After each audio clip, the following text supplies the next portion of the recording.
새벽 예배가 8월 9일 월요일부터 본당에서 대면 예배로 드립니다. 1부는 5시, 2부는 6시에 드려집니다. 새벽기도 영상 예배는 8월 10일 화요일까지 함께 진행하고 수요일부터는 본당에서 대면 예배로만 드려집니다.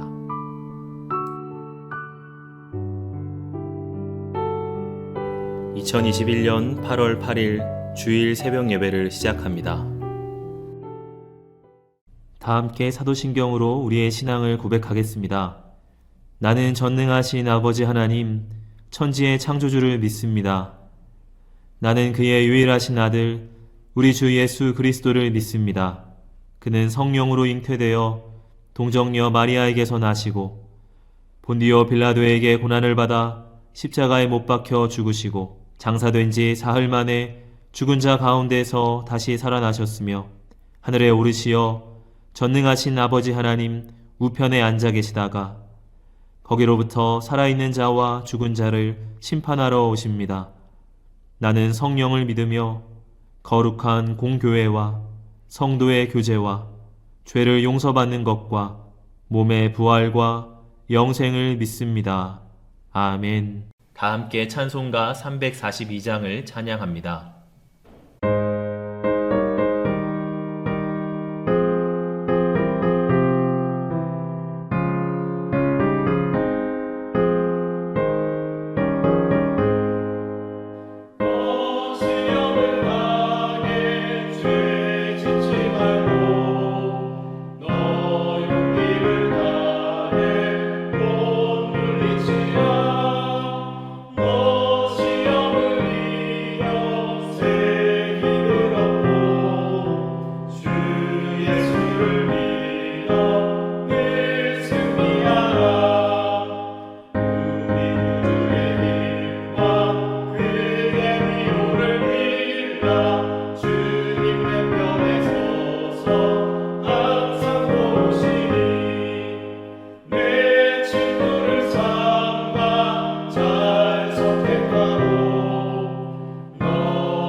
이 시간 다 함께 기도하는 시간을 갖겠습니다. 민족의 복음화와 세계 선교를 위하여 우리 교회 3133 비전과 담임 목사님, 부교역자들, 직분자들과 사명자들을 위하여 새성전 증축을 위하여 코로나19로 인해 신음하는 이 민족을 긍휼히 여겨주시고 속히 치유하시도록 우리 교회 교우들의 가정과 직장과 사업장을 붙드시고 환우들을 치유하시도록 이 시간 다 함께 기도하겠습니다.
이 시간에는 함께 기도하는 시간을 갖겠습니다.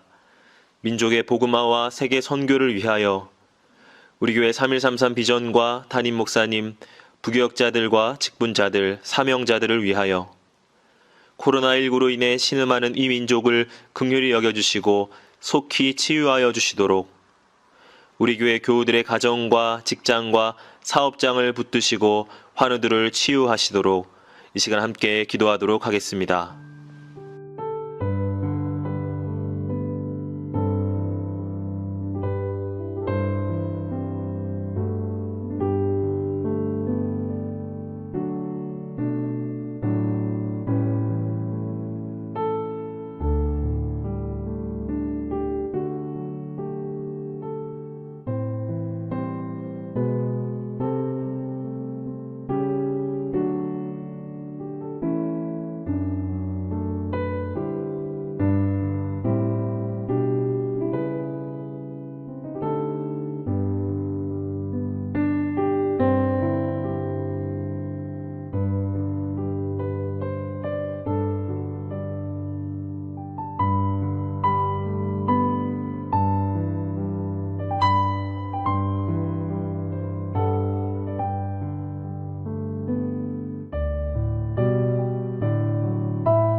이 시간에는 함께 기도하는 시간을 갖겠습니다.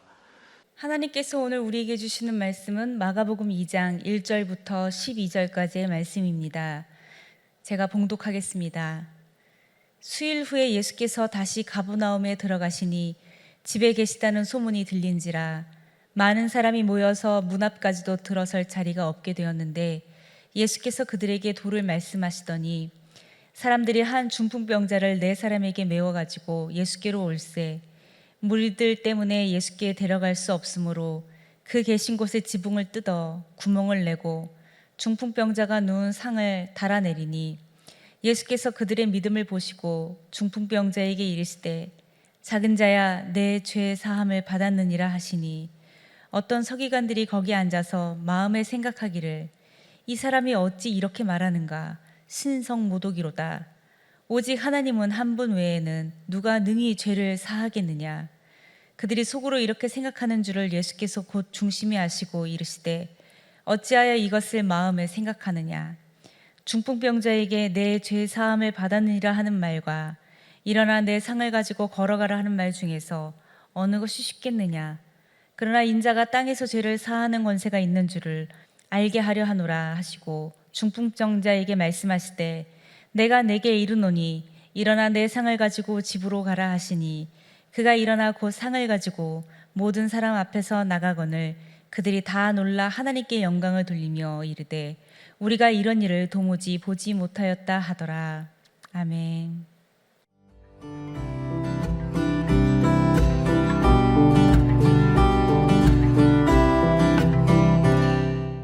아주 오래전에 LA에서 크나큰 폭동이 일어났었던 것을 기억하시는 분들이 계실 겁니다. 흑인 사람을 이렇게 경찰관들이 무자비하게 살해하여 놓고 나서는 그 흑인이 마치 큰 잘못을 저질렀기 때문에 총을 쏠 수밖에 없었다라고 하는 거짓말을 해명한 것이라고 하는 것이 드러난 이후에 흑인들이 다 같이 일어나서 이 백인 사회를 향한 분노의 목소리들을 높였습니다. 이들이 폭동을 일으킬 때 미국 사회에서는 이 LA에 있는 베버리 힐즈라고 하는 백인들이 사는 부자 마을을 보호하기 위하여서 그 아래에서 살고 있는 코리아타운으로 흑인들을 몰았다라고 합니다. 그래서 당시에 흑인들이 그렇지 않아도 유대인들 다음으로 이 상권을 쥐고 자기들을 무시한다라고 느꼈던 한국인들에 대한 미움을 갖고 있던 터에 그 터트리지 못했던 울분을 한인들을 향하여서 폭발하고 한인들의 상점과 그리고 한인들에게 폭행을 휘둘렀던 사건들이 벌어졌습니다. 그때 당시에 이 폭도들이 몰려든다라고 하는 것을 알고 한인들은 자신들을 도와줄 사람이 아무도 없다는 것을 알게 되었습니다. 왜냐하면 미국의 경찰들마저도 이 베버리 힐즈 타운을 둘러싸고요. 그것만을 지키느라 이 한인타운을 도울 수 있는 여력이 없었기 때문이죠. 그래서 그때 생겨난 말이 무엇이냐면 루프탑 오브 코리아입니다. 무슨 말이냐면 이 높은 곳에 올라가서 지붕 위에 올라가서 한국 사람들이 다 총을 겨누고 이 한국 타운을 무너뜨리기 위해서 몰려드는 폭도를 향하여서 총을 쐈기 때문에 붙어진 별명이라고 합니다. 우리나라 남성들은 대부분 다 군대를 마쳤기 때문에 군대에서 사극훈련을 3년 이상 했던 당시의 사람들이었기 때문에 모두가 다 이 총을 쏠 줄 알았다라고 하는 것이죠. 그래서 지붕 위의 한국인들이라고 하는 이 말로 이때 당시에 한인타운을 지켰던 사격을 했던 사람들에 대해서 붙여진 별명이기도 합니다.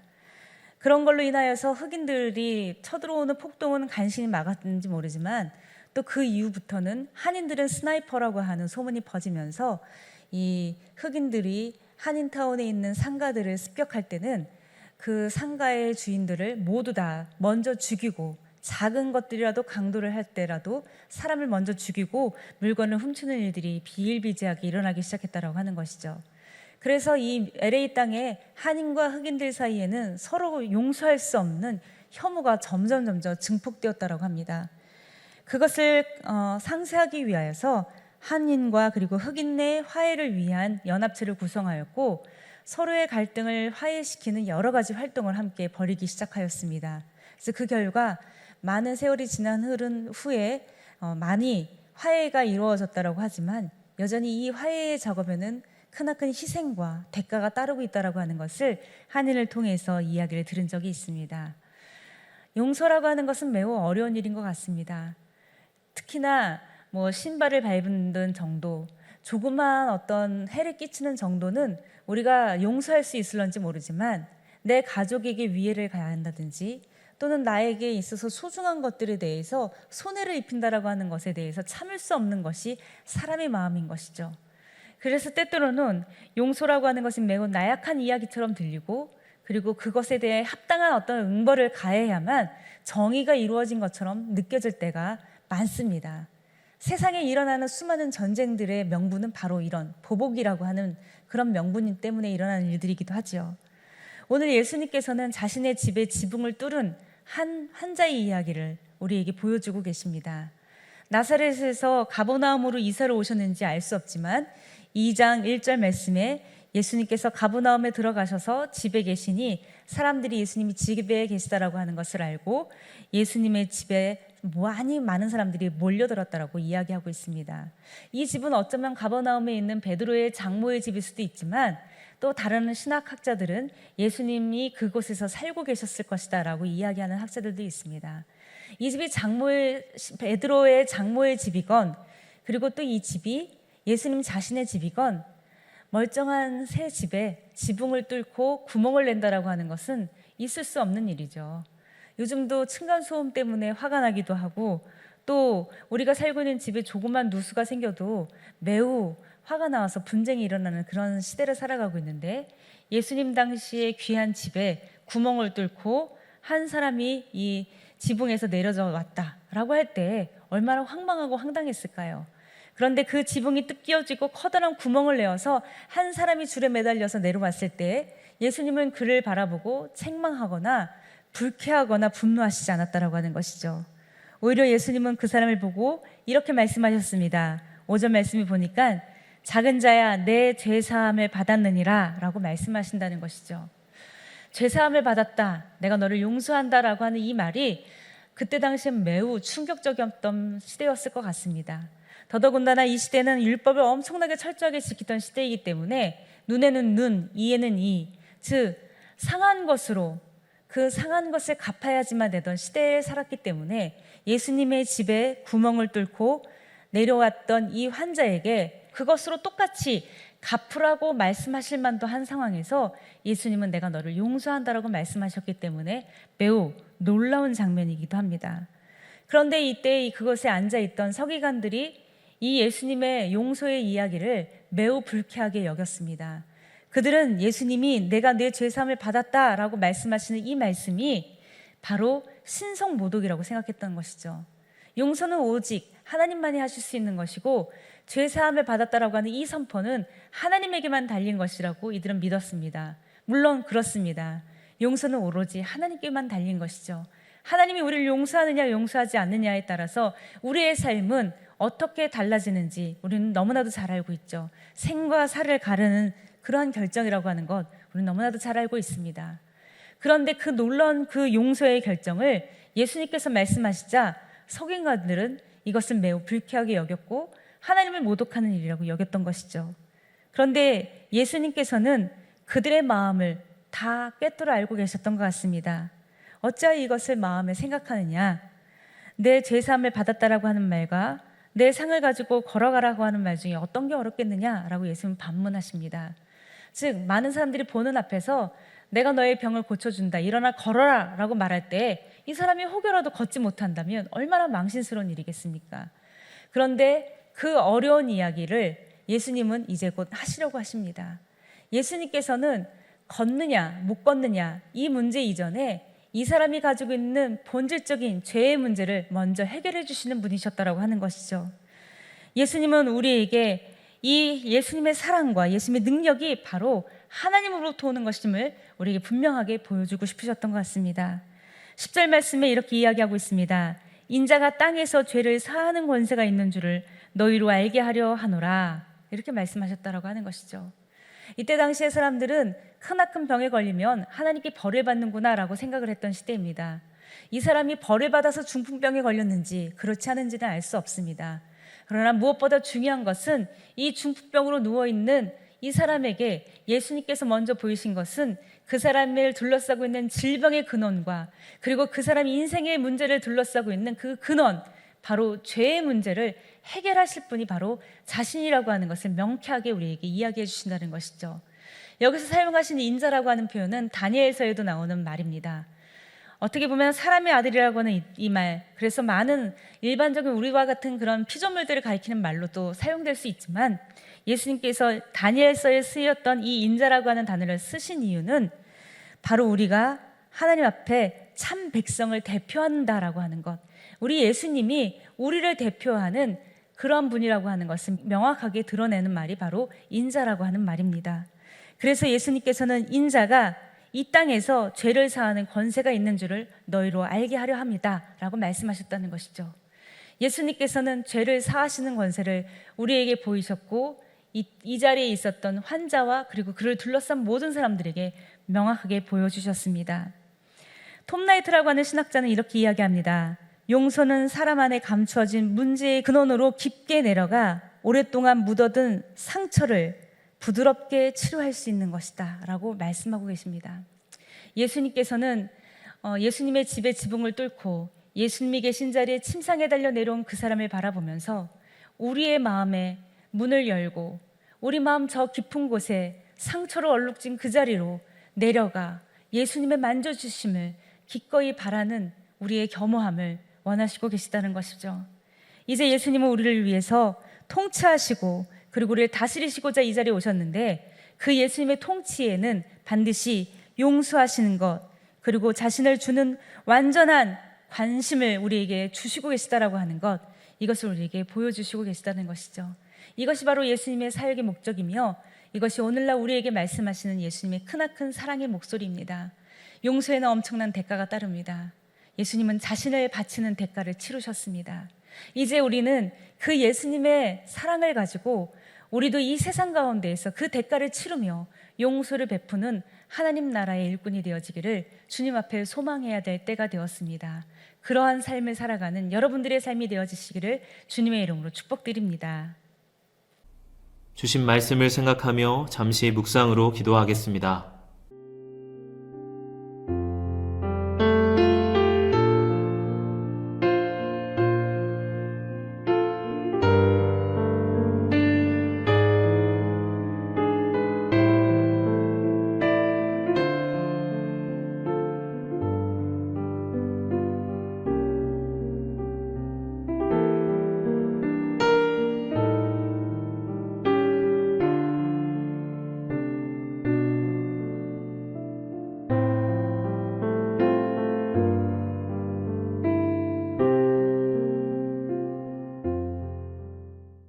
다 함께 주기도문으로 예배를 마치겠습니다.